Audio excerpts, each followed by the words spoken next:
The entire column of Russian tanks is wiped out, the end of the Russian army has come, Putin failed. The achievements of the Ukrainian army have demonstrated the strength and resilience of this country. Unprecedented drone video shows a Ukrainian strike on a convoy of Russian tanks and armored vehicles near the Ukrainian capital, Kyiv. Today's stunning ambush strike against Russian tanks and armored vehicles was captured by Ukrainian drones. Just wondering if Putin will ever see what is happening to his army, or will his generals hide the truth from him in fear of being sent to the Ukraine front? I bet they will keep it to themselves.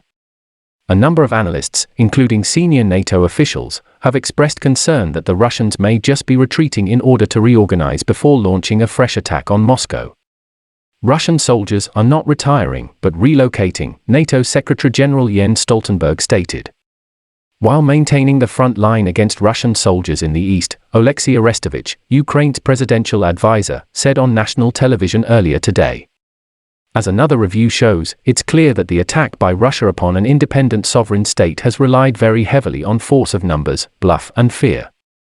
One has to admire the Ukrainians immensely for standing up to the brutal dictatorial Russian regime. When it comes to a proper fight, the Russian conscripts are spineless. But the Ukrainians are fighting for their homeland against an aggressive invader, and it is this that gives them the strength to win. What they need from the West is more techno-weapons. Sadly, the West has sat on its hands while thousands upon thousands of Ukrainians are being wiped out and their homes and cities pummeled to rubble. The Russians cannot win either the battle or the war. Ukraine will defeat them, and Ukraine will fight to the last man. The alternative for Ukraine is to become a slave of Russia, so they have no choice. As for Russia, they have completely and utterly destroyed their own image in the world, and no one with half a brain cell would even consider visiting such an evil and backward country. Meanwhile, as Russian soldiers continue to be forced back by Ukrainian rebels, footage published online shows the column being devastated outside of Kyiv, the Ukrainian capital.